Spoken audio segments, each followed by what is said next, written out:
May 25th, 1775, 1 month after the outbreak of war, a British general arrived in Boston with reinforcements. By autumn, he would be in command of the army in America. His name was William Howe.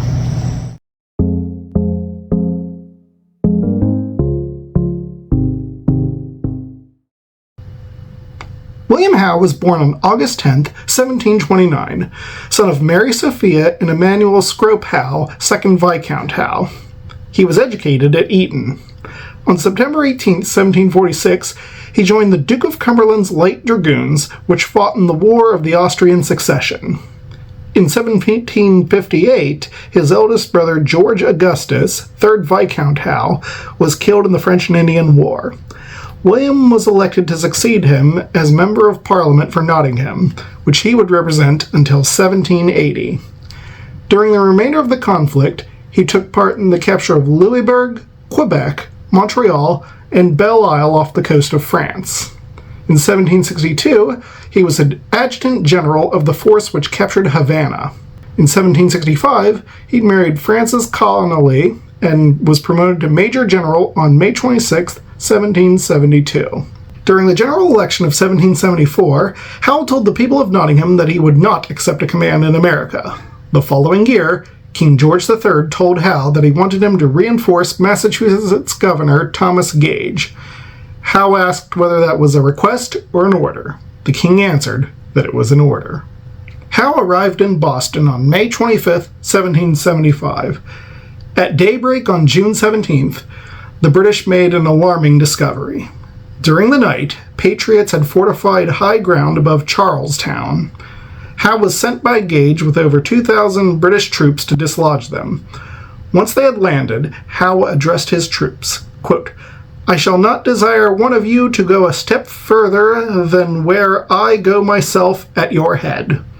With that, the Battle of Bunker Hill commenced. Most of those around Howe were killed or wounded, and he was left virtually alone.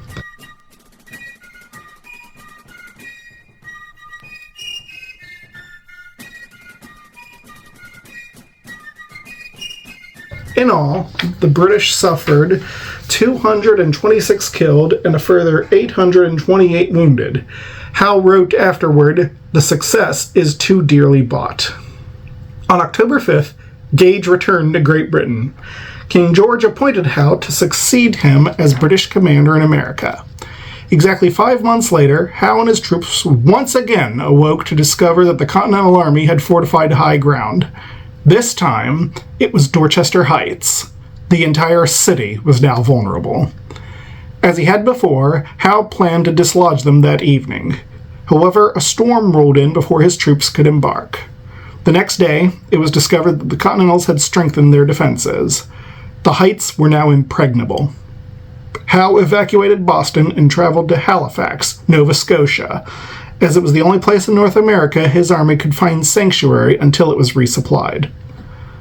In early May of 1776, he and his brother, Vice Admiral Richard Howe, 4th Viscount Howe and British naval commander in America, were appointed by King George as commissioners for restoring peace with the colonies.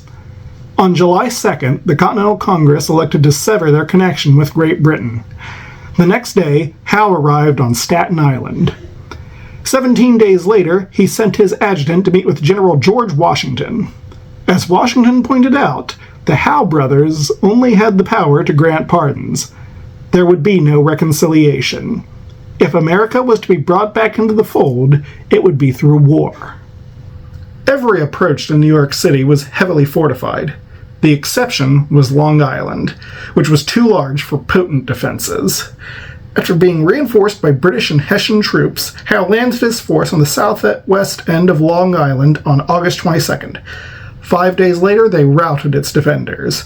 Howe opted not to attack Brooklyn, as he estimated that he would lose up to 1,500 troops in the assault. The defenders were withdrawn during the night of August 29th. On September 3rd, the Continental Congress ordered 3 battalions from Virginia to reinforce New York. Howe's forces entered the city 12 days later, and the Continental Army fell back to Harlem. Howe considered attacking them there to be too risky. Thus, on October 12th, he relocated most of his army to where the East River meets the Long Island Sound. The following day, he was made a Knight of the Bath. On October 28th, he encountered the Continental Army at White Plains, northwest of New York City. The Continentals withdrew after Howe drove them from the high ground on their right flank. Howe did not pursue them, as the local geography was not conducive to forcing their hand.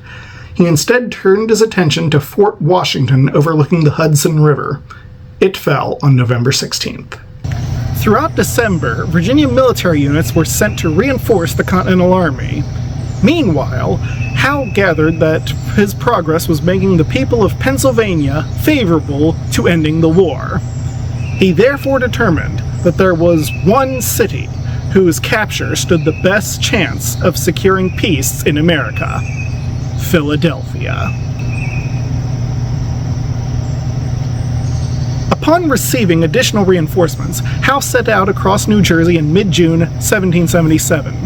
He spent 4 days reconnoitering Washington's defenses, searching for a weak point. He did not find one, but he had one more trick up his sleeve. On June 19th, he withdrew towards Amboy. The Continental Army gave chase, just as he hoped, and he moved to engage them on June 26th. They fell back, and Howe became convinced that Washington was committed to his defensive strategy. Rather than advance through hostile territory with Washington behind him, Howe returned to Staten Island, where he boarded his brother's ships with 36 of his battalions, a corps of New York Loyalists called the Queen's Rangers, and a regiment of light cavalry. With this force, he remained intent on capturing Philadelphia. Leaving 17 battalions and another regiment of light cavalry to garrison New York, the fleet sailed south on July 23rd. A week later, they reached the Delaware Bay, only to discover that precautions had been taken to ensure they could not sail up the river. Undeterred, they proceeded to the Chesapeake Bay. Thinking Virginia was Howe's target, the Council of State called out the militia in mid-August. The Continental Congress requested that Virginia send a detachment of militia to Maryland in order to assist the Continental Army. After a month at sea, Howe landed along the Elk River on August 25th. He issued a proclamation promising protection to Loyalists. Those who had not assumed legislative or judicial authority but acted in a subordinate role would be protected as well, provided they returned home immediately. A pardon was offered to anyone in the Continental Army who would surrender. 5 days after Howe's landing, Virginia's leaders complied with the congressional request to send militia. On September 3rd, Howe began his advance toward Philadelphia. He moved cautiously, knowing that if soldiers under his command were killed, wounded, or captured, it would take time to recruit their replacements and transport them across the Atlantic. After 8 days of moving northwest, they clashed with the Continental Army, which had taken up positions along Brandywine Creek. As they had on Long Island, Howe's army dislodged the defenders. By the end of September, Philadelphia was under British occupation.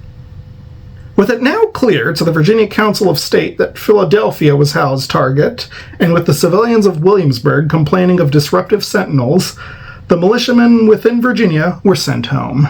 It was reported that when word reached Williamsburg of the fall of Philadelphia, the people were, quote, as much frightened as if they had been attacked themselves.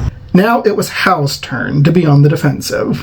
On October 4th, the Continental Army counterattacked at Germantown.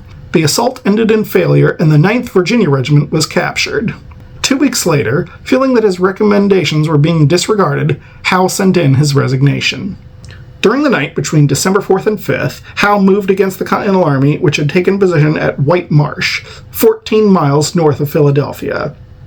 For the second time that year, he found himself unsuccessfully trying to find a weakness in or lure them out of their defenses. Finally, with winter arriving, Howe fell back to Philadelphia on December 8th. In May 1778, Howe returned to Great Britain, much to the disappointment of those under his command.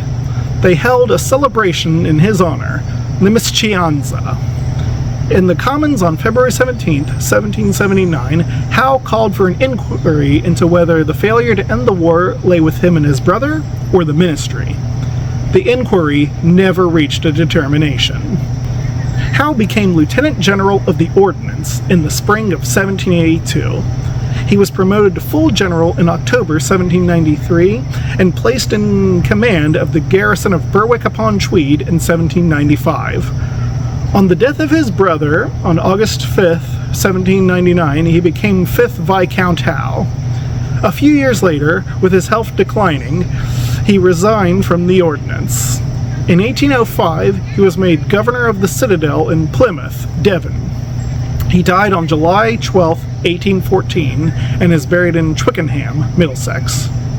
From the time of his landing on Long Island, Howe led his army to a series of victories and captured New York and Philadelphia. Despite this, he ultimately resigned. Operating so far from Great Britain, he could not afford to sustain heavy losses. Because of this, he could not strike the decisive blow against the Continental Army when they were in a fortified position. If you like our videos, please like, subscribe, and comment below.